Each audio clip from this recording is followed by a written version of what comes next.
Hey, everybody. Whoa, this is weird, man. Nobody's here. Text is out. Email is out. Everything's out. What's going on? Anyways, here you are. You're here at the Canary Cry News Talk live stream pre-stream. We are getting the show going in just a second. Now, if you saw the email and or the text, we are going to be doing a shorter show today because of an unforeseen personal emergency. So we got to keep it nice and short, but we've got some good stuff for you today. And that just means we'll have even more good stuff on Friday. So anywho, nothing, I'm not going to announce anything. We're just going to start the show. Here we go, baby. Let's go.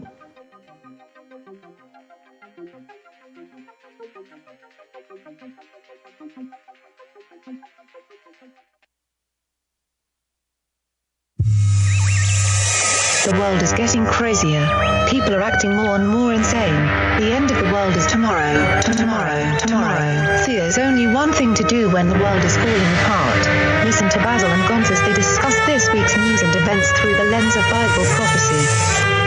You are listening to Canary Cry News Talk.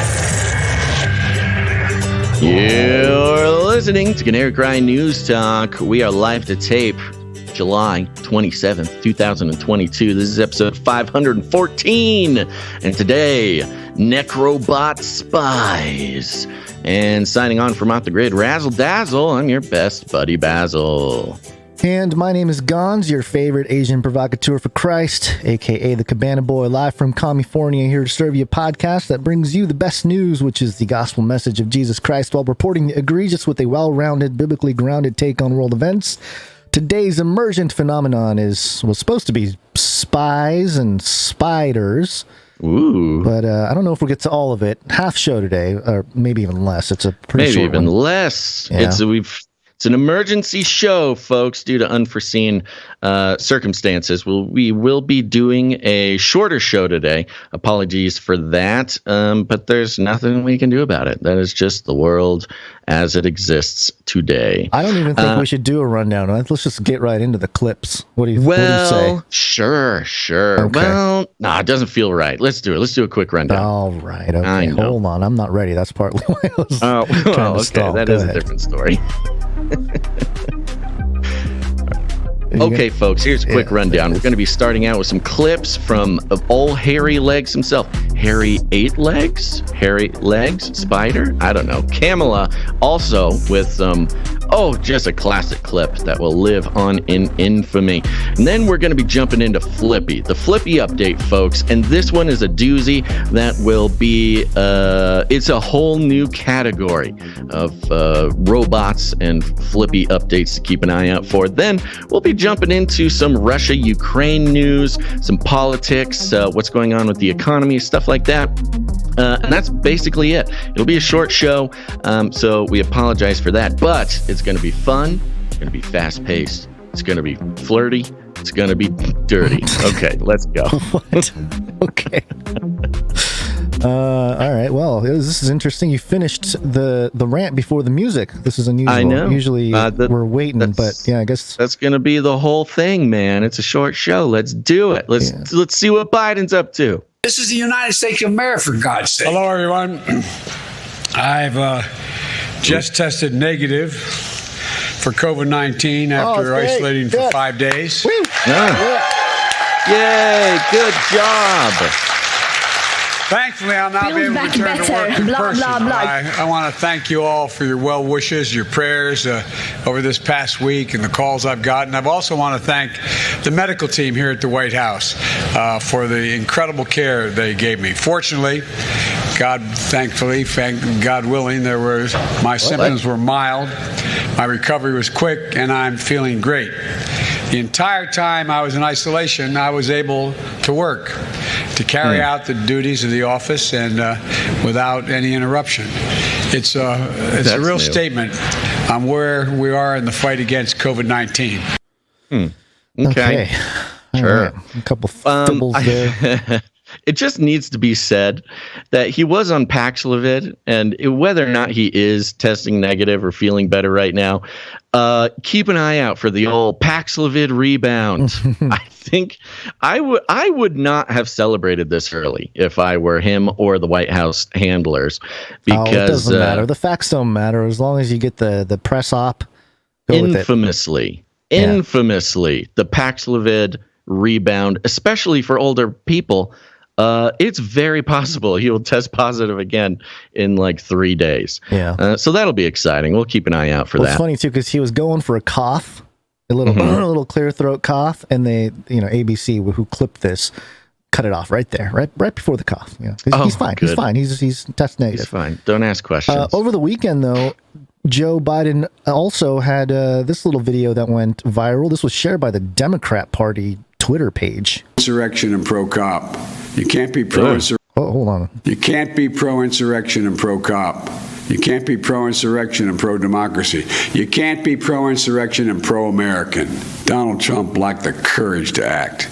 The brave women and men in blue all across this nation should never forget that. Okay, so people were talking about it. First, I just want to comment on what he said. This pro-insurrection thing, it's just not very useful. It's not for anybody except for Democrats. And I think that's why it was kind of, on the Democrat Twitter. This was a party message. This was not a president message. Right. You know what I mean? The fact that it came out on the Democratic Party Twitter says more than what he actually says in there, because nobody would claim to be pro-insurrection. That is Democrat Party language, not language of the President of the United States. So this was a midterm campaign operation here, this video, and just not very useful and stupid. But that's not even the most important part of the video. Yeah, so I've shared this on Twitter, and I could be completely wrong here, but I was looking at this video, and people were commenting on his glazed over eyes. He never blinks in the video, which is kind of weird. Yeah, that's the place to start. Okay, we don't need to get quite yet into the conspiracy theory, but you look at him, his eyeballs look insane. He looks like a madman. Especially because he famously has his squint, the Joe Biden smolder, which is, instills confidence into the American people. In this video, his eyeballs are open wider than possibly they ever have been in his entire life.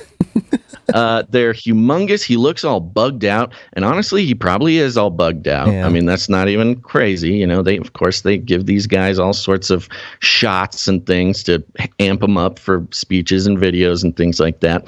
He looks insane, and he does not blink the entire video, which is just its own, maybe he's a lizard person, so maybe he licked his eyeballs like extra sloppy before they started rolling. But it gets even weirder. Yeah, so I was sharing on Twitter that I said I don't think it's a deep fake, but there were some deep fake qualities, and I'd be interested to see the opinions or hear the opinions of some of our deep fake producers. I'll give you some opinions. But I just took some screenshots of moving between frames, and of course this can possibly be just the issue with the frame rates and stuff. Yeah, it'd be more like a compression issue, maybe. Right. Something like that. Just the artifacts, the digital artifacts of an online video.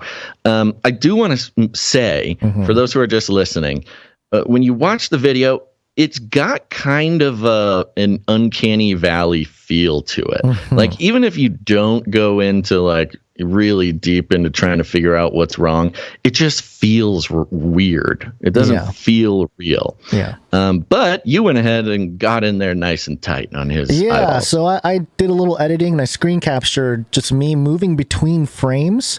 And there is a moment at the end of the video where, and this is what I noticed was kind of weird, was at the end of the video, there's a moment when Joe says something and his whole face from like his eyebrows down, so like his eyes, his nose, his mouth, that moves up and down at the same time, but his forehead doesn't move and the rest of his head doesn't move. Yeah, and that's really one of the sort of things that says deep fake to me, because for the people who have done deep fakes or looked into them, when you're deep faking a face onto somebody else's face, you really just take the facial triangle, right, and you transpose it onto the other face. It's artificially intelligent, sort of done automatic process, but you just take a very small triangle right around the eyes and the eyebrows, and then down the cheekbones to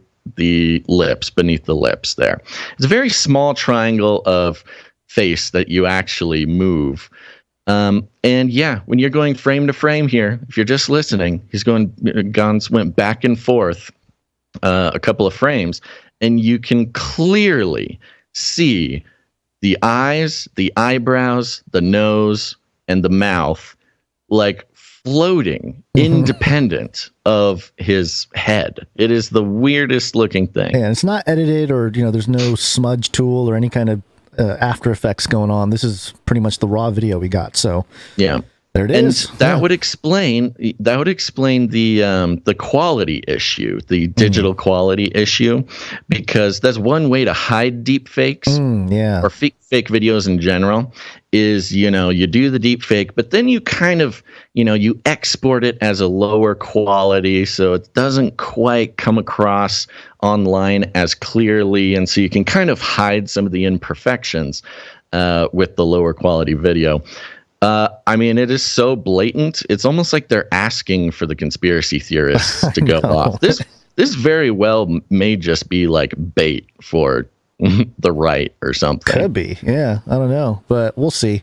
In the meantime, Kamala, the vice president, this went viral of her little introduction. Good afternoon. I want to welcome these leaders for coming in to have this very important discussion about some of the most pressing issues of our time. I am Kamala Harris. My pronouns are she and her. I am a woman sitting at the table wearing a blue suit. And so brave. So brave. Strong. Did you get any of the other people? What do you mean? The other people at the table here? Yeah, everybody at the table did this. No, I didn't. I didn't really look too deeply into it. Oh, yeah. So everybody at the table did this. Now, this kind of exploded online because a lot of people, obviously it's unusual. It's atypical. It's sort of the pinnacle of wokeness, woke speak, things like that. And a lot of people, they either don't know or don't care to know. Not a lot of people asking questions why she gave this description. But it is like woke speak. Yeah, it is also for blind people. So, you do your pronouns so people know how you identify. Here's my question about the blind part. Yeah. If you're blind, how do you know the color blue? But Right. She says, so I'm wearing that's a blue, kind of the issue. blue suit. And the blind person's like, yeah, I've heard of that color. Heard it's pretty color. Right. So, I mean, of course, people become blind at different parts of their life. So somebody may know what they're talking about when they say or hear blue. But yes, this is kind of another aspect in the woke speak where if you want to be inclusive of people who are blind, you describe yourself when you're introducing yourself. So not only giving pronouns, but you describe yourself. I'm surprised she didn't go so far as to recognize the indigenous peoples of. Have you heard that? Have you seen that? Yeah, I've seen some. I've been to a couple events where they do this. They will give their pronouns, they tell you what they look like, and then there's sort of a mandatory recognition of the indigenous peoples who formerly, or whatever, who the land was stolen from, type of thing. Right. But you're right. There's a good point. I mean, I would like to talk to a blind person about this. I don't know if we have any blind producers. I mean, just sort of statistically, we must. So if they are able to get in contact with us, I would love to know what they think about this. It really reminded me of the Latinx thing. Remember the Latinx thing? Yeah. All these white, liberal, rich people inventing a term Latinx to be like a non-gendered Latina or Latino, woke speak. And they had to stop doing it because the Latinos and Latinas hated it. It disgusted them. It was even sort of considered offensive for being, I don't know, just for Kamala's taking over their culture or whatever. Kamala's speechwriter quit earlier this month too, so maybe, I didn't know they just that. unleashed Kamala's wokeness. Just let her go nuts. Yeah. So that's a good point. I would like to hear from a blind person if this is useful, because I could see how if this was not requested by the blind community, and it may have been, but if it was not, this would be probably incredibly offensive. Mm-hmm. Yeah, or just paternal, The woke people, they hate dads. So to have something so paternal would be so disgraceful. Sure. All right. Okay. Well, all right, sleepy boy. Let's what is this? Wednesday? It's Wednesday. It is Wednesday. Hey guys, know what day it is? It's Wednesday. It's time for the Canary Cry News Talk. Yeehaw! It is Wednesday, my dudes.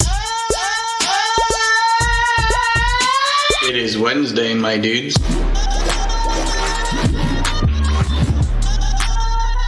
Wednesday. It is Wednesday, my dudes. It's Wednesday. It is Wednesday, my dudes.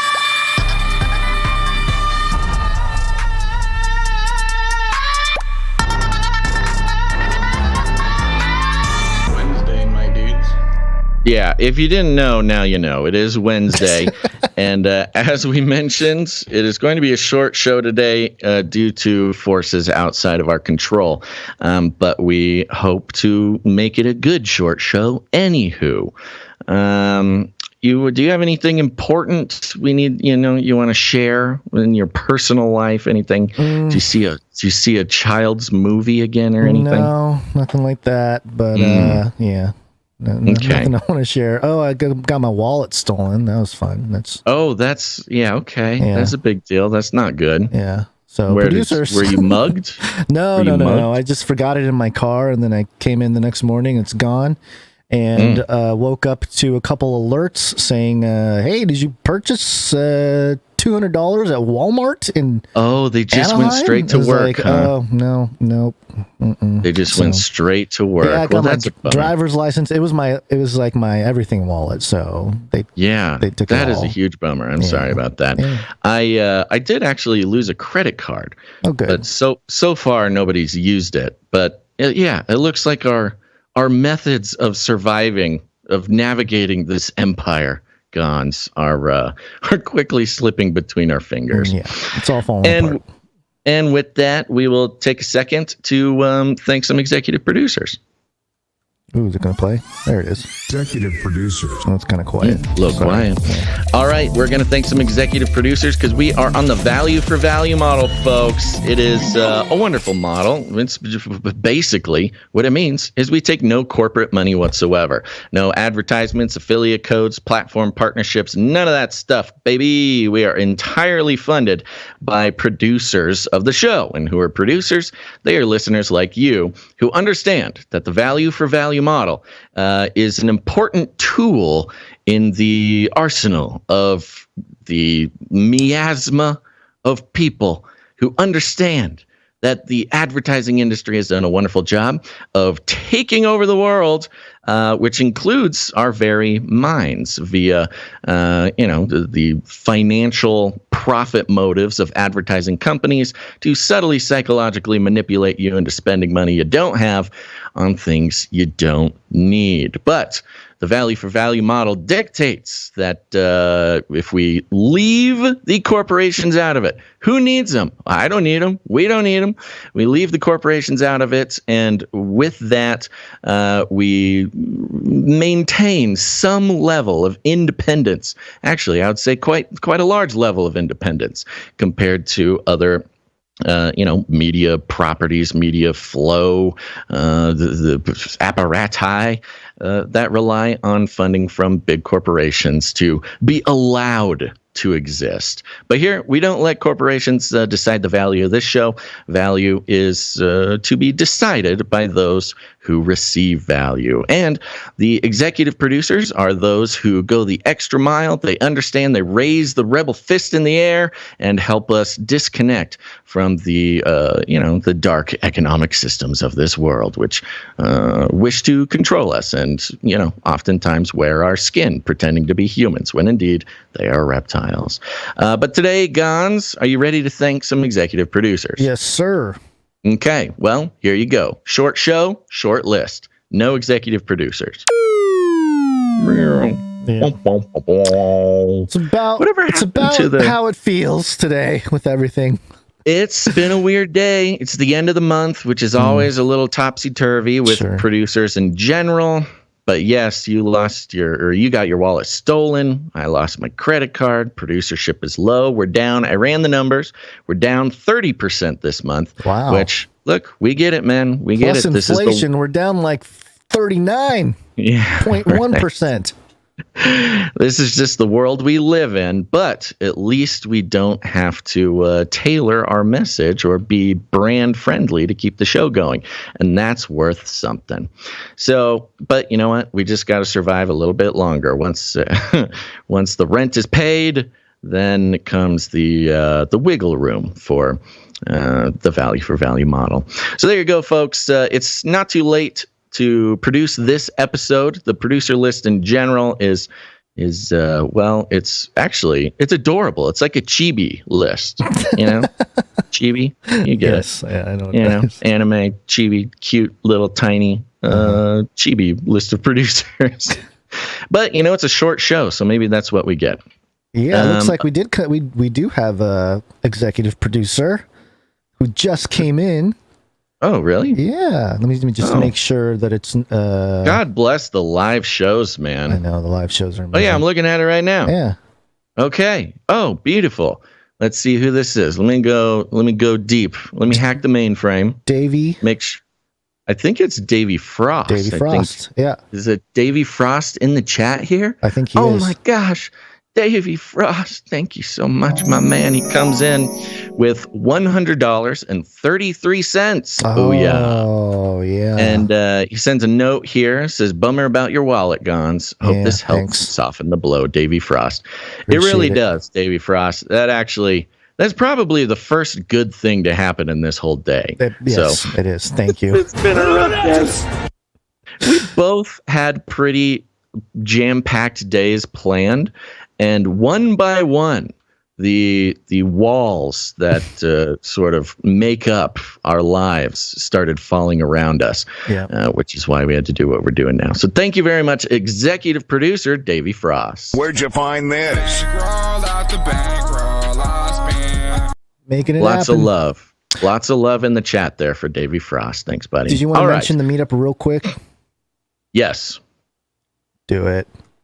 Oh, does that mean you want the jingle? Yeah, you got a jingle for it? I do. Hold on. Yeah, this is all kind of off the rhythm of time. Oh, yeah. So we are completely winging it today, folks. Yeah.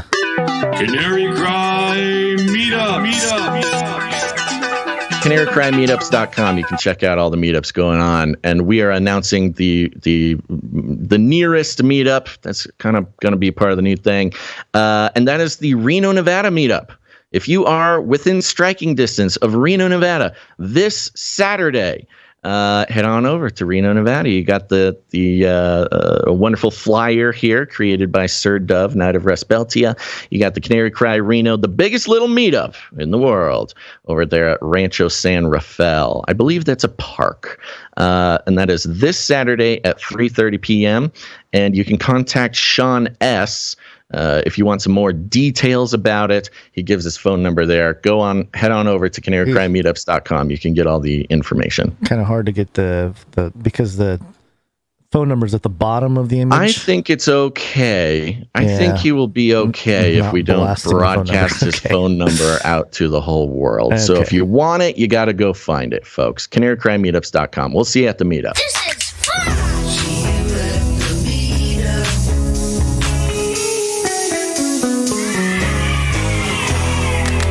Okay, let's keep moving.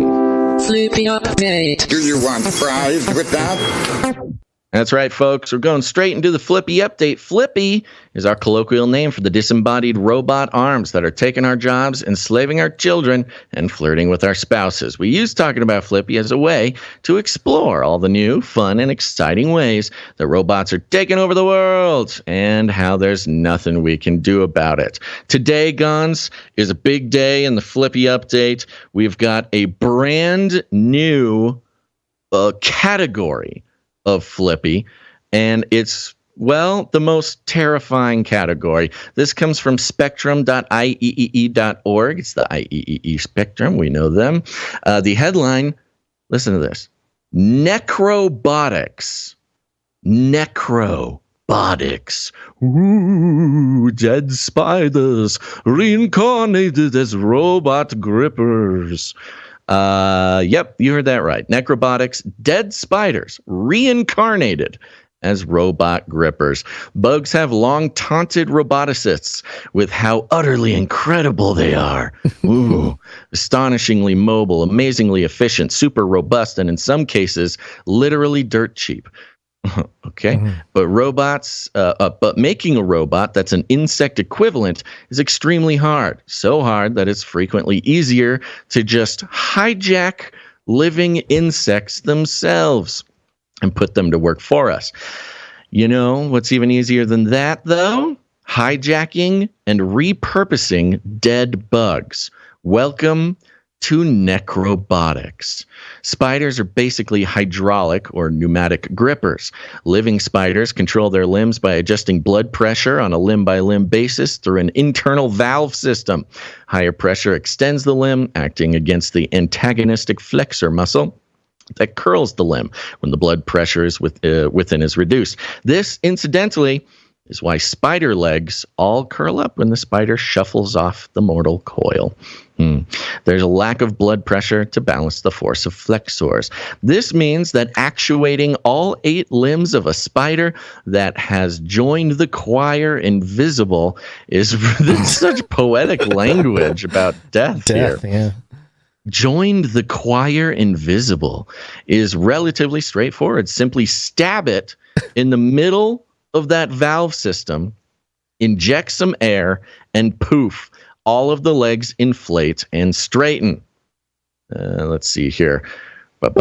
Seeing if I can skip this. Yeah, I'm going to skip that. You know, these roboticists are kind of boring when they talk about stuff. Except for this part, we repurposed the cadaver of a spider to create a pneumatically actuated gripper that is fully functional following only one simple assembly step, allowing us to circumvent the usual tedious and constraining fabrication steps required for fluidically driven actuators and grippers. This work, oopsies, I clicked on a link. Don't click on a link. this work from researchers at the... Okay, hold on. Are you watching the video? Before you go on, can I just explain what the video is showing? Yes, of course. Okay, so the video shows this a scientist holding a syringe. Yes. And at the end of the syringe is the spider. And as they inject air into the spider, the spider's legs expands like a claw.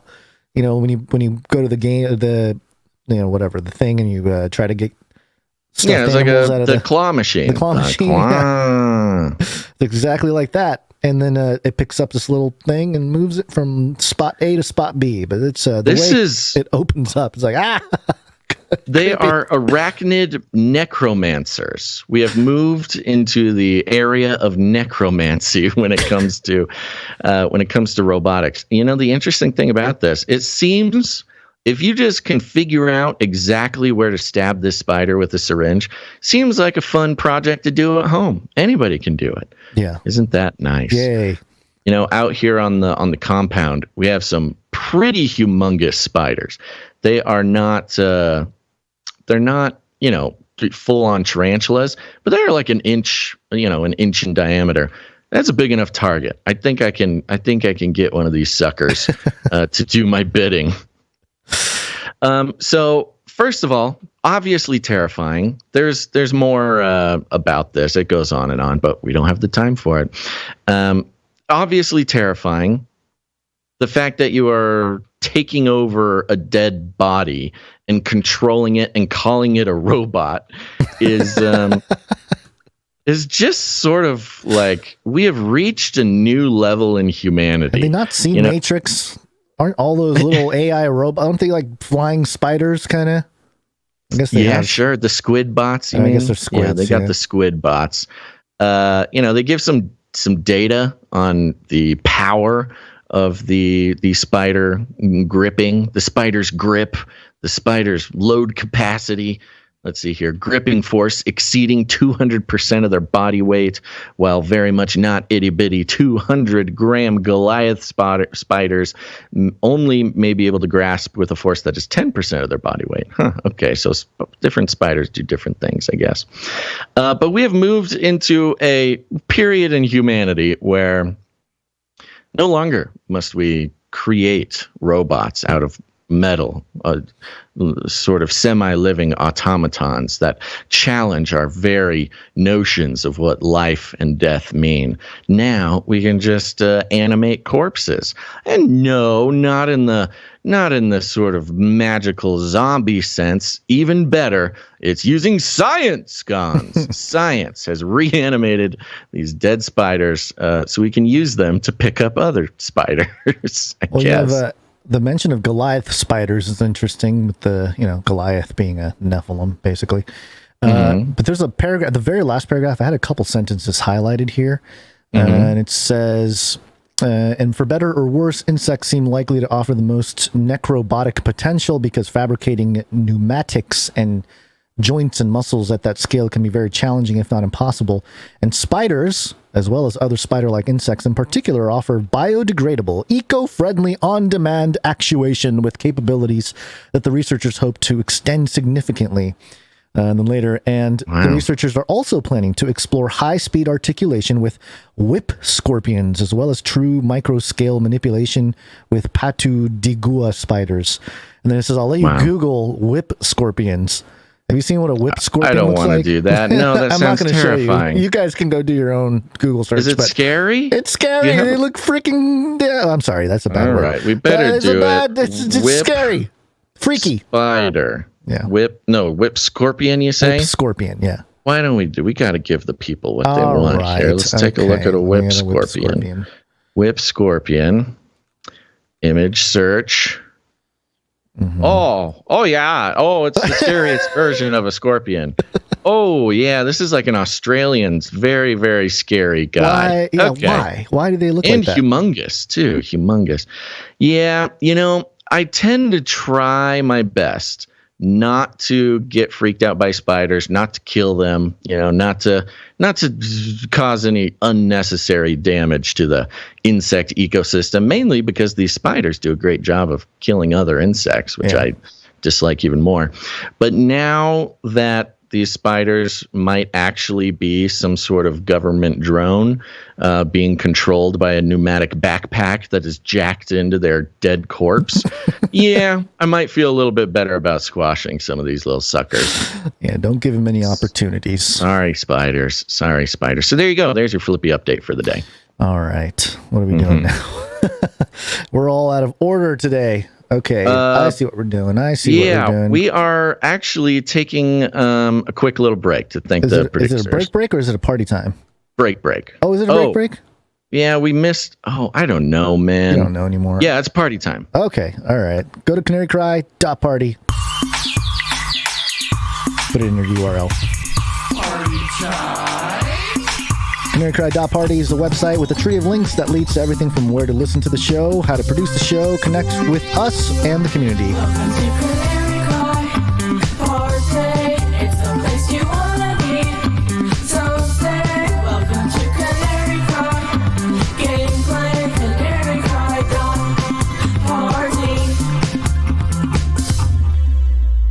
Yep, and you can listen to Ravel over there at canarycry.party. It's a podcast I do with Dr. Christopher Ryan Gates, who's a PhD in biblical interpretation. There was a problem with our hosting software that has now been resolved. So we posted an episode today, which is Society, Scripture, and Sea Monsters. We talked to Dr. Corey Barnes about how important it is to have a working knowledge of Near Eastern history and context in understanding the Bible. And it's really illuminating as far as, some of the more problematic misreadings of the Bible that happen, but also just a really valuable sort of mental shift when exploring the Bible. So go check that out. Ravel, it's on all your podcast players, but you can also listen to it right there on canarycry.party.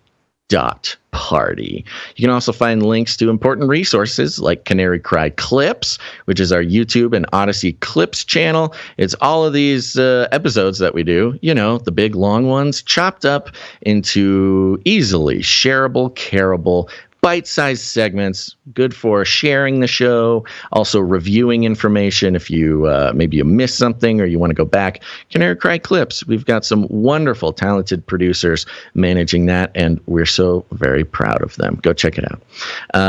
If you want to receive notifications, we still have people, we're kicked off of YouTube right now. We're banned, and I shouldn't be surprised, but I am always surprised about how many people, they tweet at us or they send us a DM or they comment on our podcasts or they send us an email and they're like, oh, I see you're taking a break, huh? Not doing any podcasts. This is a little, where you guys at?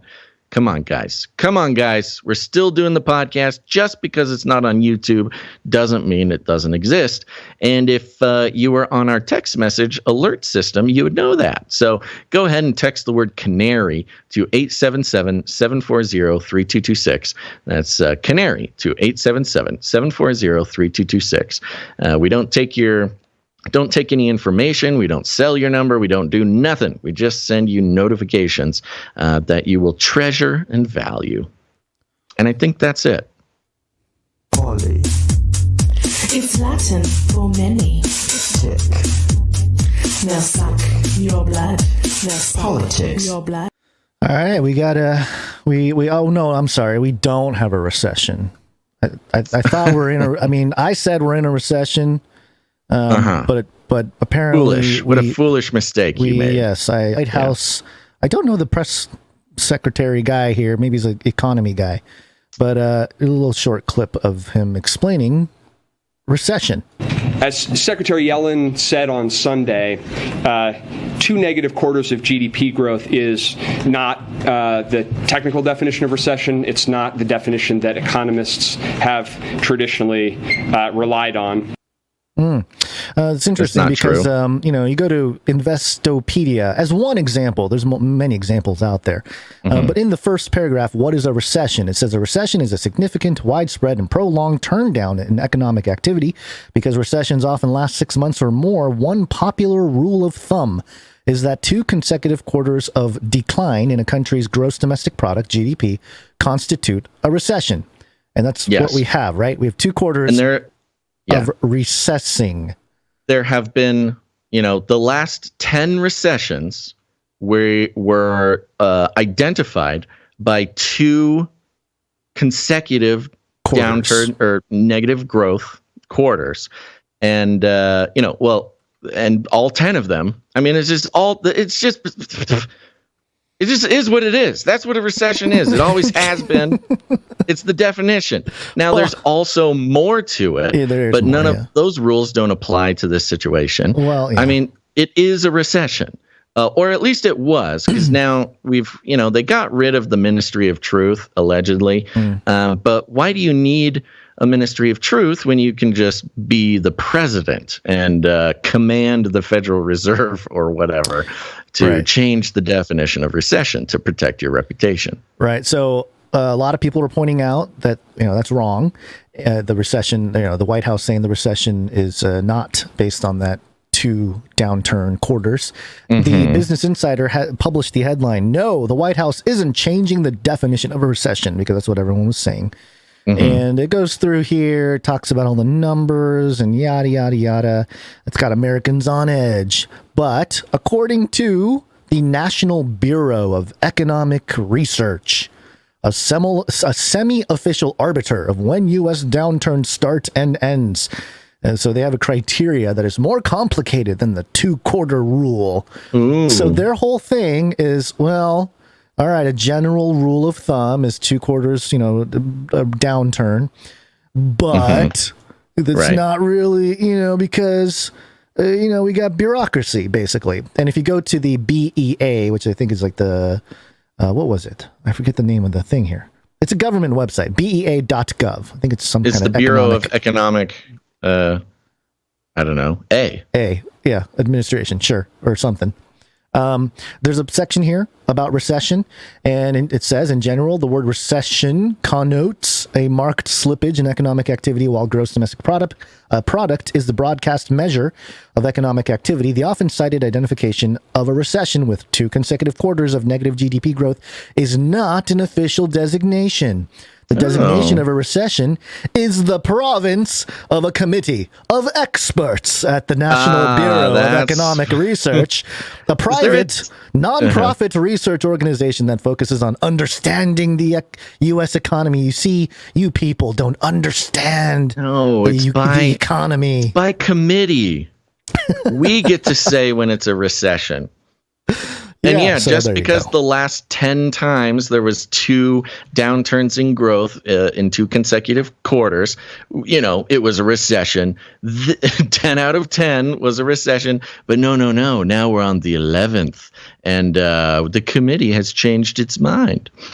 Even just the etymology of recession, the act of receding, going backwards. Which is what happened, but okay. Right. And it goes along with the themes that we've had over the past couple of years of just, when something is inconvenient, we change the definition of it. They changed the definition of vaccine. Remember that? They changed the definition of anti-vaxxer. Remember that? Right. Of course, the definition of woman got changed. The definite, this is just another part of that, okay? We're just redefining recession. English is a living language, Gons. We can just change it whenever we want.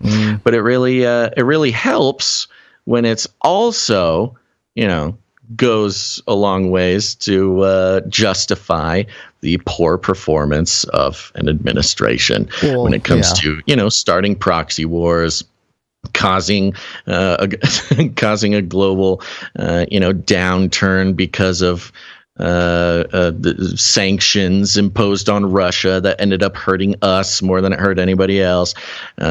Printing more money. 40% of all the dollars that have ever been printed got printed in the past. Some people saying 80 2 now. years.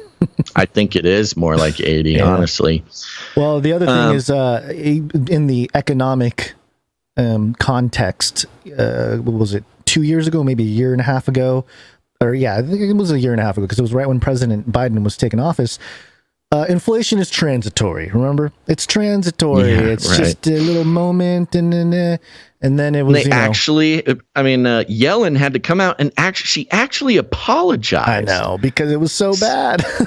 Yeah, so bad. because it was so wrong and so bad. And it's the same she people. had to come out and publicly apologize. Right. And these are the same people saying that this is not a recession. Not a recession. Like okay, cool. Nobody's sure. buying it, but Nobody's buying it. Yeah. Gas prices have gone down a little bit, so maybe maybe Biden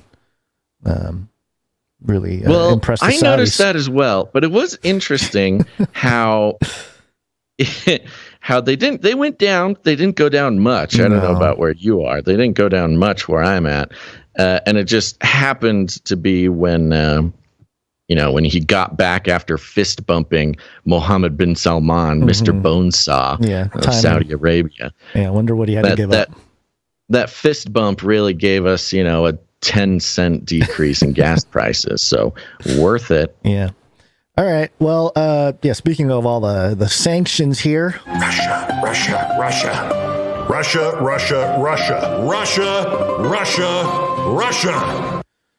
This is what is this? What do I have here? What is this nonsense? What am I doing? What are we doing? Universetoday.com. What is this? What outlet? Universe Today. That's pretty cool, Guns. Yeah, good times. Don't even know what that means, but it sounds cool. Yeah, because universe doesn't have days. That's an Earth thing. But the headline here is, I will load.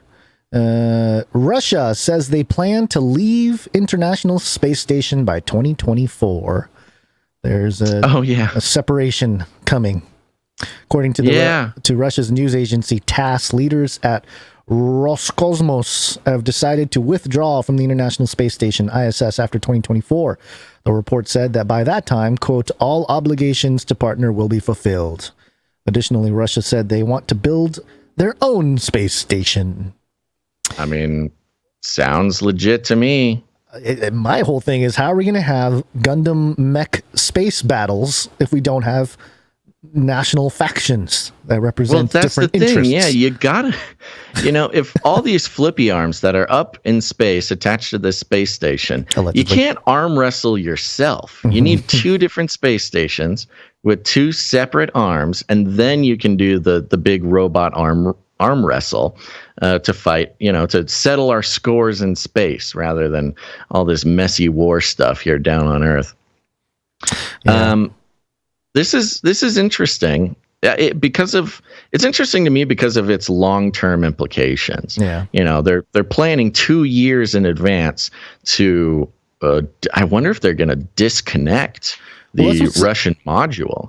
And this is the reason why it's interesting as well. As we've often said, in context of geopolitics, there's always news about tensions between nations, but then you look at kind of their actions. And you notice that, like, Russia, everyone hates Russia, whatever, but they're still up there in the space station, allegedly working with the Americans and whoever else, the Chinese or whatever. But now it has reached the heavens, the firmament, the sanctions and everything have affected. Yeah. It's not just economics, not just on the ground war, not just culture war. It's also space war. Right. So interesting. Yeah, stuff. It looks like they are taking their module back. Additionally, all the international partners would have to agree on how the ISS would be physically operated, as the Russian Svesta service module is the main source of propulsion and navigation. That's the key right there, because you wonder, like, okay, what is this? Just sort of like a virtue signal? Is it like I'm just taking my toys and I'm going home type of thing?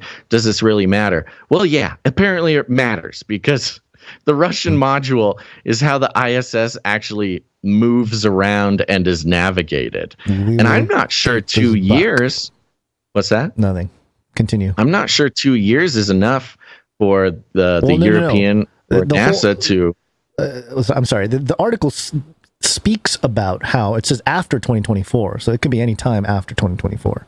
Oh, it could be 2030. So any time after. Well, that's the thing. I mean, it has to be quite a bit after 2024, because it takes more than 2 years for NASA to build a a module that would take over navigation and propulsion. I mean, that's a big thing. It's a nice little threat. Who knows? It's just Putin messing around, I bet. To wrap the story here at the end, it says Mike Gold, NASA's former associate administrator for space policy and partnership, said at the conference that on the ISS, there are no big challenges. The space station, There are no big challenges, the space station. Just opportunities. Weird sentence. Quote, we need to grow beyond It's Cold just opportunities, Gons. Get out of here, Russia. We don't need you. Quote, we need to grow beyond Cold War paradigm, he said. Quote, and the international partners need to remain focused on continuous presence in LEO. Gold also added that the ISS deserves a Nobel Peace Prize for how it has kept the U.S. and Russia on speaking terms despite several political challenges over the lifetime of the space station. So, yeah, thanks. See, that's what I'm saying. Yeah, Mike Gold hijacking our argument and claiming that they need a Nobel Peace Prize for Mike Gold. Mike Gold. Yeah. All right. Well, thanks, Mike Gold. Yeah. Elon responded. He said, bon voyage. Later. Which makes me think, Elon's probably going to be the head of the NATO space mech army or something. He's got dollar signs in his eyes, man. Yeah, he's gonna get that. There's gonna be a contract available through NASA or whoever can build the propulsion module. And Bezos and Elon are going to compete for it. Elon's going to get the contract. Bezos is going to throw a temper tantrum and then launch off into space in his big, weird rocket again and go pout for a little bit. It happens every time. Elon also tweeted, 99% of journalism is reading someone else's story on the internet, changing it up a little bit, and pressing send. You're telling me. Are we? Is that what we do? We just read articles online, change it up, and hit send to stream to the world? We don't change it up. We're journalists. We journalize about journalism. Yeah, we're not exactly journalists in the context Elon is saying here. We're not journalists. We're a little more deconstructioning of the journalists. Why, Gons, is because journalists would never carry water for Putin. Oh, more Russia. More Russia. Oh, where's my jingle board? Oh, come on. Here we go. Russia, Russia. Russia, Russia, Russia, Russia, Russia, Russia. Russia, folks. There's more news. You may have thought it was over, but there's more. And where are we going to get this news? RussiaToday.com. That's right. RT. Let's carry some water, Gons. The headline is Foreign Spies Tried to Force Me to Take Anti-Russia Stance. Serbian Minister. A major foreign intelligence service has been pressing Serbian Interior Minister Aleksandar Vulin over his attitude towards Russia and China. The official revealed on Saturday. The minister expects a large media campaign against him to kick off next week. Quote, one of the largest intelligence services in the world, if not the largest. He's being so coy. It's so adorable. One CIA? Of the largest intelligence services. MI6? Who are we talking about? I think CIA is the biggest one. CIA, Yeah. One of the largest intelligence services in the world, if not the largest, told me that my stance was unacceptable and that if I do not change it and do not abandon the policy that I am pursuing, then I will not be a member of the government and they will do absolutely everything to smear me, Vulin told media outlet Pink. He expects a media campaign against him to begin next week. Despite the pressure, the minister said he refused to cooperate in any way with the foreign spies. Quote, I haven't worked and won't work for anyone except for the Serbian people, the Serbian state, and I won't be completely loyal to anyone except for the president of all Serbs, Aleksandar Vučić, the minister said. The minister also argued the country's president to keep Serbia neutral as well as to maintain good relations with Russia and China, regardless of external pressure. Top Serbian officials have repeatedly said the country faced mounting foreign pressure amid the ongoing conflict between Russia and Ukraine. Belgrade, however, has refused to join any anti-Russian sanctions or other hostile acts by the collective West, maintaining that Serbia will continue pursuing its own interests while keeping its long-standing ties with Moscow. Vulin has taken a particularly strong position amid the ongoing crisis. Earlier in July, the minister said the U.S. and the EU have been openly pressing Serbia into becoming, quote, a NATO foot soldier. Oh, boy. In order to become... Wow, you want to turn us into the NATO foot soldier? Sign me NATO up. Foot soldier. Oh, quote, wow. In order to become, quote, someone who wants to engage in a conflict with Russia. Oh, jeez. Quote continues, we are very clear. We will not engage in a conflict with Russia. We will not engage in other people's wars. We will not be someone else's foot soldiers, he declared back then. Sounds like we're going to find some oil or some terrorists or something in Serbia. Serbia's going to get spanked, unfortunately. But it's kind of a good forewarning. Keep an eye out for, the Ukrainian proxy war spilling over into Serbia. Yeah. I must admit, Gons, and I'm not proud of this, I'm not exactly sure where Serbia lies in relation to everything else. I'm going to look it up real quick. Are you talking about geographically, or are you talking about politically? Geographically.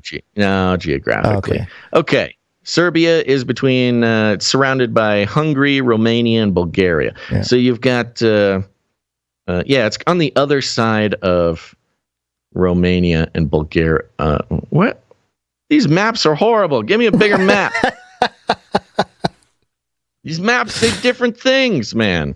Can I pull a little audible as I know we're short on time today, and then and because the theme fits, I want to bring this article as part of an adjacent to this Russia story about probably. You don't want to spend 15 minutes on air while I Google search a good map of Serbia? You can do that. I'm going to mention or tell our listeners about this one here. The Wall Street Journal: China targeted Fed to build informant network access data, a probe says.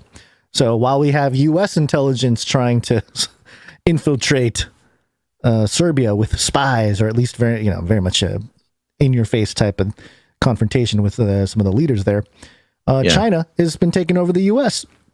And it says here, China tried to build a network of informants inside the Federal Reserve System. At one point, threatening to imprison a Fed economist during a trip to Shanghai unless he agreed to provide non-public economic data, a congressional investigation found. The investigation by Republican staff member of the Senate and Senate's Committee on Homeland Security and Governmental Affairs found that over a decade, Fed employees were offered contracts with Chinese talent recruitment programs, which often include cash payments, and asked to provide information on the U.S. economy, interest rate changes, and policies, according to a report of the findings released on Tuesday. Isn't it interesting that they did the rate hike today, and then this story pretty much hits, the day before? Yeah, I mean, you think... Do they name any names? Kind of. They have these, code names. So they go down here. Let me see here. So you have China, just so we're clear, the Fed being the organization that sets interest rates, etc. Right. And you have China actively trying to court, woo, turn, what? Blackmail, bribe members of the Federal Reserve. It seemed like fairly benign, hey, we're not trying to destroy the country. We just want some info. We just want to have our ear to the door, or perhaps, have a little bit of influence or something. I can't say that I'm surprised, actually, of course. But the fact that it's being reported is fun. Yeah, Fed Chair Jerome Powell strongly disputed the report's findings and called its characterizations of some employees unfair. Quote, because we understand that some actors aim to exploit any vulnerabilities, our process controls and technology are robust and updated regularly. We respectfully reject any suggestions to the contrary. Ooh, strong words, he wrote in the letter. Saying Jerome Powell said that. Jerome Powell said that to the top He's Republican. the head of the Fed. Head of the Fed right now, yep. Dude, Chinese government it kind of denies fits. espionage. Yep. Sorry, it kind of fits with the destruction of the administrative state. Mm-hmm. I mean, the Federal Reserve, now it's not a government agency. No. But it is Not federal, not a reserve, as often stated. not a federal, not a reserve. Yeah. But kind of pretends to be the government. But it is another one of these sort of apparati that are used to administrate the country. Yeah. Non-elected, not politically accountable to anyone, just kind of does what they want. You might like this, Basil. The Fed investigation identified 13 people of interest, dubbed perfect. the P Network. The letter P. The P Network? They're called the P Network. 13 people of interest. P Network. So it is blackmail. They've all got Trump-style P tapes that they're being blackmailed with. They were dubbed the P Network by internal investigators who were employed at 8 of the 12 regional Fed banks, the report says. The former employee of the Fed, or one of its regional banks, identified as Z, the letter Z, attempted to recruit the network's members, according to the report. I know.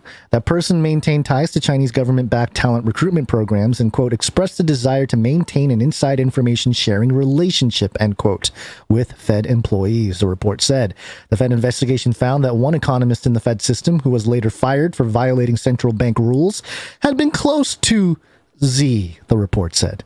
Since providing its P Network findings to Congress in December 2020, I guess this is old news, the Fed now disputes many results of its inquiry. The report said the Fed raised concerns about the accuracy of its findings this month and cannot locate some of the investigative materials, the report said. We don't know what you're talking about. Well, give us the documents. That's convenient. We don't know where they are. We don't have any documents. What are you talking about? What documents are you talking about? So there you go. I mean, just given the whole situation, it does feel like... That is a huge story. It is a huge story. That is crazy. It's wild. It feels like they're just getting ready to pull the plug on all kinds of infrastructure, especially if Trump comes in with his little plan. Schedule F. Schedule F, yeah. As a whole, it feels like the veil is being lifted on the entire American system. Yeah. And just how fragile, corrupt, greedy, uninterested in the well-being of actual Americans. Yeah. It's just a company. It's just like a corporation that everybody else gets to. If you're high enough on the totem pole, you just kind of use it for your own personal gain and get on out of there. Yeah, I was listening to a fairly normie gritter show. And they were talking about how these are liberal. They've been like open Democrat liberal people. And they were like, hey, man, we don't have a president right now. We got to, they're joking around. And they go, if anybody wants to invade now, like, I'm surprised no one's trying to invade us right now. Our knees are down. And they recognize it. Of course, they're not paying attention to stuff like this. Obviously, this is the kind of takeover has been going on for decades. But it's just interesting. You don't need to invade. It's already invaded. Right. Like why spend the money to get the troops over here? Yeah. If you could just take it over from the inside. Take over all the infrastructure. But I thought it was a moment of critical mass, I guess, when liberal Democrat people are like, hey, our president, we don't really have one. Hey, we're really vulnerable right now. Someone can take over. If they're seeing it, it's done. The job is done. So maybe the whole Trump thing becomes even more interesting in that regard, because it's like, wow, are they setting this up so that, Trump can come in and really clean house, and then we're now, it's swinging all over the place. Then we turn into a fun Christo-fascist theocracy. state. It's all theocracy. It'd be great. One last mention here before we go to break real quick. Okay. This is from express.co.uk headline. Yes. Thousands of Ukrainians signed petition to hand Boris Johnson citizenship so he can be their prime minister. Hey, there you go. There you go. Boris is on the job market. He did a great job of sending a bunch of money over to Ukraine. He's looking for a new gig. just head on over. The Ukrainians want him. I don't know why they want him, and they're tired of Zelensky or something, but sounds like a blast. Yeah. What a nice compliment, at least, that the Ukrainians can pay to Boris. From what I understand, Ukrainian law prevents this from actually happening, but apparently it was timed well because he, I guess, visited Ukraine and had some. Yeah, this was a while like back. That. This was was this from a while month back? ago or so. Okay. I thought this was timed to now. So okay. Yeah, no, they're just having fun. But hey, why not? Why not? What is he up to now? He might as well go move to Ukraine. Maybe Z in the Chinese infiltration is Zelensky. Remember I did that whole Z thing? The Gen Z, it's just interesting. Yeah. Well, Z is how the Russians are marking their tanks too. Apparently, something like that. Right. Yeah. It's a whole thing. All right. Well, A through Z, Gons. It's time to take a break. It's break time. Come on, take a break. And we're just going to zip on through here, folks. But we're going to take a quick break. We're going to thank some producers. We're going to take a look at some art. It's just get it all out of the way here. But we are so excited to announce that there was one more executive producer came in. Ooh. This means a lot, especially today. Of course, we're on our emergency short show schedule, but we are on the value for value model, and it is nice that when people come in produce the show, not only is it nice to finish out a bad day with I don't know, some recognition that we're creating some value even in the midst of the storm, Gons. But especially with an executive producer, it means a lot. And we're going to let's thank both of our executive producers one more again. Okay. So, here we go. Executive producers. Executive producers. Yeah, you know it. You know how this works, folks. We're on the value for value model. It means no corporate money whatsoever. You, dear listener, can be the producer of this show. And it's a real title. It's not just a gimmick or a cutesy thing.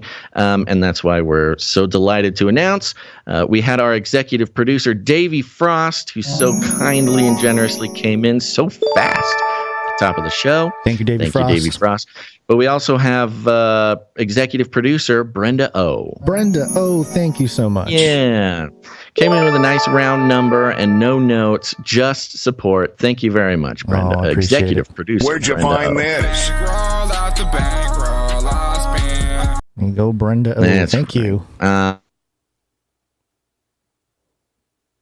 Some more producers here, starting with producer Morv on 119 episode streak. I'm underprepared for this part of it. Yes. Yeah, well, that's okay. We're having fun. Was it 119? Ooh. Yeah! Quicker! Oh, yeah! Thank you so much.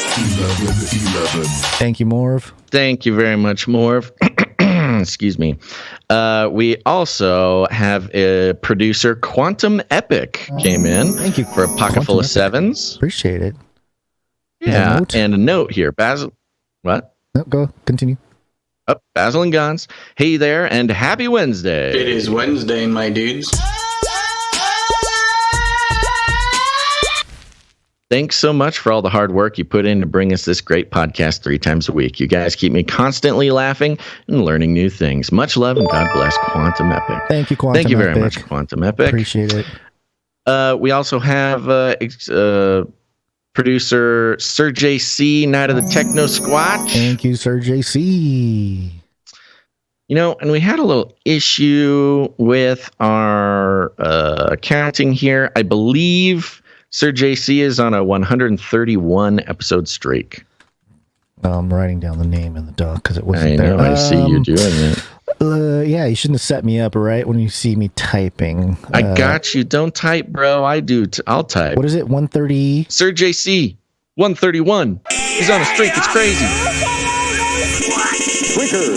Oh, yeah! Thank you so much. Coming in with the 1001. 1001. Amen. Thank you, Sir JC. And a note that reads, you guys know the deal. Wednesday. It is Wednesday, my dudes.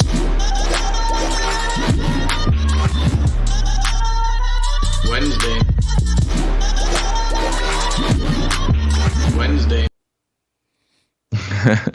I missed, I didn't read through the whole note before, but he says, you guys know the deal. Wednesday, dudes, it is. Wow. Thank you very much. Hope everyone is chugging along through the week, keeping your eyes on the prize to the skies. Ooh, there's a kitty on my feet. Next up, we've got producer Gail JC. M. Gail M. Yes, on a 150 episode streak. Women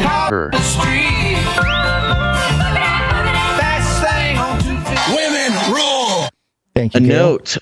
Hola, mi chicos dolce. Yo, Marty B. Gail's gratitude grab bag has a gift for you. Ooh. You hear that, Marty B? You're getting a prize, my man.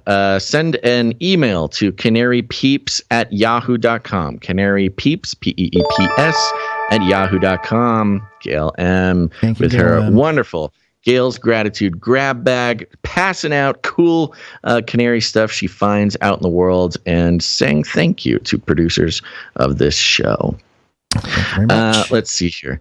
We got a couple who did not make it onto the list. We'll thank them right now. LX Protocol V2 came in. Keep that streak alive. Yes, he's got the V2. streak.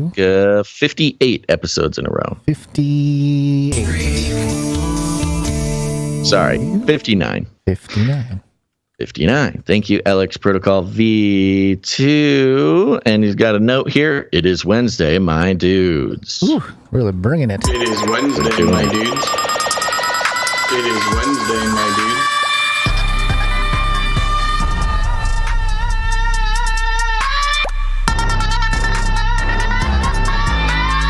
Wednesday, my dudes. Note continues here. You ever play Overwatch? Lots of robots in that game. The storyline has to do with human and robot coexistence. You should check it out. Thank you. Thank you. Have a blessed day. Thank you very much, Alex Protocol V2. Yes, I've spent plenty of time playing Overwatch. And yes, the whole storyline is about... There was a big war against the robots. There were the bad robots. And then there was like a rebellious little group of good robots who broke away from the bad robots, helped the humans fight the bad robots, and then the sort of social strife of the good robots trying to integrate into human society. Lots of interesting things in there. Thank you very much, Alex Protocol V2. Thank you. I believe, Gonzo, that concludes our list of producers who came in the amount of $7.77 or more, which entitles them to have a note read on the show. But we do have a few more people to thank who came in under that, and we're going to thank them right now. Are you ready? Ready, I think. Yeah. I think so, too. Starting with Runk Smash on an 11-episode streak. Thank you, Runk Smash. Mm-hmm. Then we got Darren S. coming in on a 23-episode streak. Thank you, Darren S. Thank you very much, Darren S. We have Veronica D. 150 episodes in a row.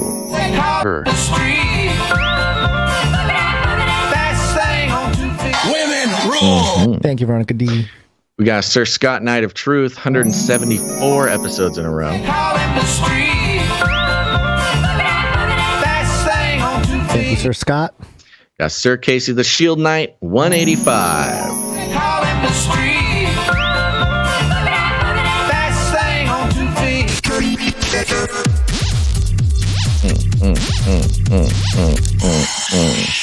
That concludes our list of financial producers. Thank you guys so much for making this show possible. Thank you for your patronage. Oh, yeah, that's right. I forgot about that. Oh, yeah. Oh, yeah. Shut up and take my money. Thank you for your patronage. Thank you for your patronage. Thank you. Thank you. Thank you for your patronage. Pause for a second. Pause for one moment. I'm getting a note from Runk Smash. Okay. This is from Runk Smash. Yeah, thank you, Runk Smash. I just copied and pasted Runk Smash's note into the microfiction. I see that, yeah. And I didn't even read it, and that's my bad. He has a note here. And Runk Smash came in at 777. I'm sorry, Runk Smash. We were moving so quickly today. I didn't pay attention. That's my bad. He does say, hey, everyone, no microfiction today, just a prayer. update/request. My brother Dave has 2 appointments scheduled for the 9th, one with the VA and one with the surgeon to set up a plan. Please pray for things, especially with the VA, to go well. Thanks. Runk Smash. Let's call the producers. Producers, assemble! There you go. Producers around the world, people who are committed to praying for the show, the producers of the show, the whole thing. We surely things would not be going so well if it weren't for their intercession. Okay, producers, we learned about Dave, Runk Smash's brother, and his issues a couple episodes ago. Turns out we got some appointments, but we know how the VA is. Let's pray for some favor and some easy going, getting these appointments scheduled and paid for and attended, and more than anything, some good news and some healing and comfort. Their producers. Thank you so much for producing, Eric, and thank you very much to the producers. Yep, thank you very much. Okay, now we can move on. Okay, so we are just going to roll through the talent and the time here, and then we got to wrap the show. Apologies again for the shorter episode today. We're going. So, we're going to thank our producers for their talent. We call upon our listeners to step up and become producers of the show by contributing with their God-given talent. Don't just consume the content, actually provide value back by building a culture or building the culture behind the community here at Canary Cry News Talk. And all we ask that you make it for the show. That's it. We like past artwork, but we are asking for art to be made exclusively for the show. So to kick things off, we have some audio production. Audio production.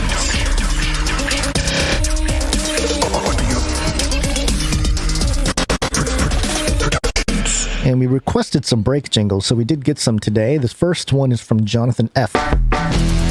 Jonathan F. And his break jingle is a variation for the varied producer breaks. And here's how it goes. Yep, more break jingles. Oh, yeah. Are you ready? Yep. Okay. It's break time! This is a break. Don't just consume the content, but become the content. Become the content. Take a break. That is very fun. I like it. That is excellent. Yes, that will be put to use immediately. Thank you very much, Jonathan F. Yeah, thank you. That's the audio production break jingle or something. Yeah. Thank you very much. Okay, we also got one from Toph. It's been a while since we heard from Toph. He said it is Wednesday, my dudes. It is Wednesday, my dudes. Says, I'm turning in my assignment for an additional break jingle.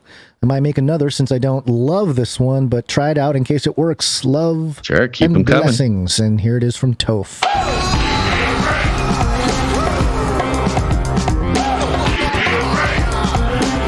It's time for a break. It's not bad. I like it. Not too bad. I like it. Yeah, the what is it? The give me a break guys could be pumped a little bit. A little hard to hear those guys, but I like it overall. Very good. Thank you very much, Toph. Nice to have you back, buddy. Yeah, good to hear from you. All right. Let's do some art. One art, please. And per usual, we got one from Dame Allie of the Skillet Nation. One art, please. Another one from Allie now. Here it is. And this one is titled, well, it's noted, Joe Biden is all over his COVID now and is ready for his ice cream and then a nap.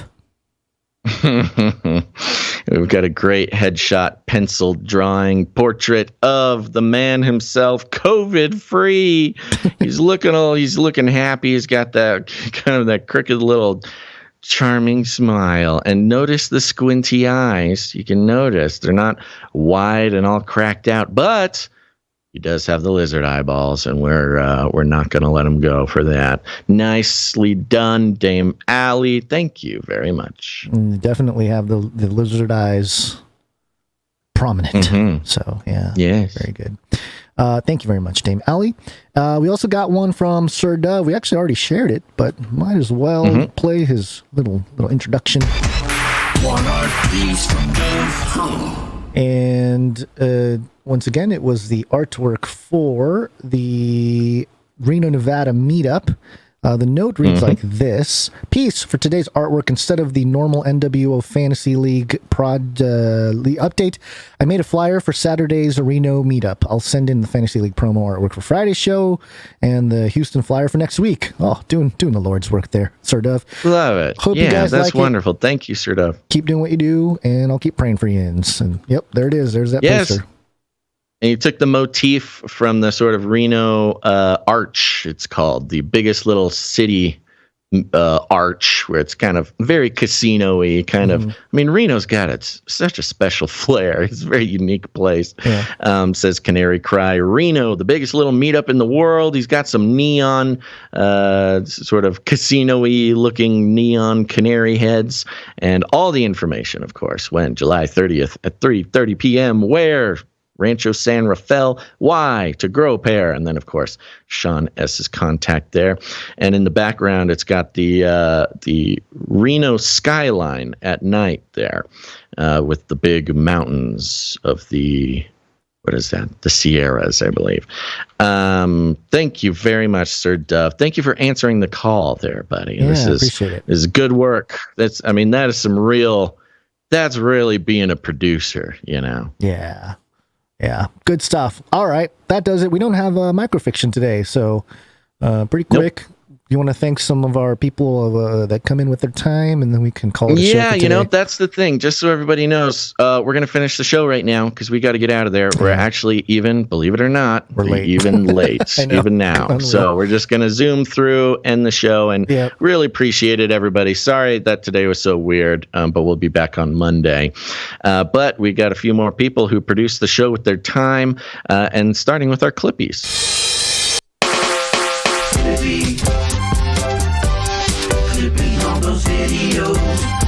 Thanks. Yeah, that's right. Emsworth and Faye Live are in Macon. The Canary Cry Clips channel happen. So please go subscribe to it, either on YouTube or Odyssey. Thank you very much. Of course, we got the timestampers. Timestamp. Timestamp. It's hard work. Timestamp. And Monday's timestamps were done by Poco Joyo and Jade Bouncerson. It was a team effort, which is very nice. Thank you, Poco Joyo, coming in, helping out the timestampers there on Monday. The timestamps are very important. They go into a lot of the back end stuff we do. Yep. Of course, thank you to Miss G Beauty for being our social media gal, posting up the art on the social media. Thank you to everybody who sends us links, but especially Jam. Thank you very much. And other than that, become a producer. Please consider producing the show. You can do that by heading on over to canarycryradio.com/support. canarycryradio.com/support. I will sort of specifically put the call out and just let everybody know. We understand that times are weird. Things are weird. Times are tough. Things are falling apart in this world. And we understand and feel it as well. And it's the end of the month. But if you are a listener who is not as affected as maybe some of the other producers are, please consider producing the show. That's kind of the thing. It's a family effort. You know, we generally have kind of a core group of producers who are keeping the show going. But when producerships get low, it's a good opportunity for somebody who might not be in as sketchy of a situation to come in and save the day, because that's really what it is. You save the day when things get tough and decide to produce the show in the value for value model. Whatever the show means to you, do you get any value from the show? You put your own number on it. You know, it's really a personal thing. It's between you and God, and you can come and support the show. It's really wonderful. Other than that, of course, you already know this. Leave ratings and reviews. Go ahead and, I'm not even going to do the whole thing, but you know it. Go leave rating and reviews. Oh, geez. falling apart. It's a short show and I'm still falling apart. And share the show. Share it with your family. Sharing the clips from the Canary Cry Clips channel is a great way to do it. And also, remember, if you join the newsletter, you get all of our sources, all of the art, everything just sent directly to your mailbox. And that is also a wonderful resource for speaking with all the gritters, all the normies in your life. So go sign up for the newsletter at canarycry.party. And other than that, just share the show. Share it with your friends, your family, your friends and your family. And, if you want to be super, super unique about the ways that you can share the show with the world, start a petition for what's his name? The guy with the hair. Not Trump, the other guy with the hair, the British guy with the hair. Boris Johnson. Start a petition for Boris Johnson to replace me on this show, and maybe he'll do it. What if Boris Johnson became a host on this show? We'd get a lot of wonderful marketing for that. We get a lot of exposure, because he's trying to change his life, man, and maybe that's exactly what he needs to do. So go ahead and start a petition to get Boris Johnson to replace me on this show, because I might scoot over for Boris. There you go. If you have any more, if you need any more instructions, we call it rattling cages, and all you got to do is walk right up to him, grab him by the cage, and then you shake it. The end of the world occurred pretty much as we had predicted. I want to shake things up, stir up some controversy, rattle a few cages. Hey, stop that! You'll never silence me. I'm the last angry man, a crusader for the little guy. Leave the bird alone. Never. Rattle a few cages. Rattle a few cages. The human race will have every opportunity to improve. And if they don't? Ask Noah. Yeah, I don't know if I misspoke. I'm seeing the chat wondering if I said no show on Friday. No, we will see you on Friday. We'll be back on Friday. So don't worry about that. All right, Gons, any last words? I just tweeted out on my Twitter the video of Biden's forehead. You can see his face floating around. Yeah, I did the video of the screenshot of me showing frame by frame what's going on, the thing I saw. So go check it out. Okay, go check it out. See you Friday. All right, everybody, thanks for listening to this episode of Canary Cry News Talk. Make sure to tune in next time, but until then, you know what to do. Think outside the cage.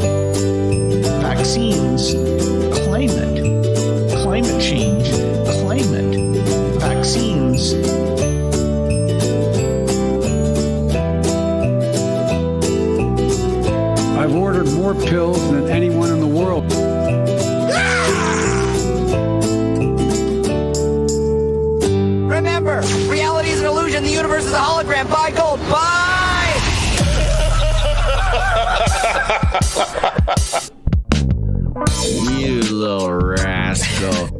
I am so hot. You're so hot. I'm...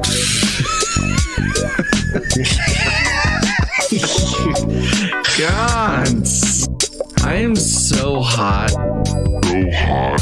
CanaryCryRadio.com/support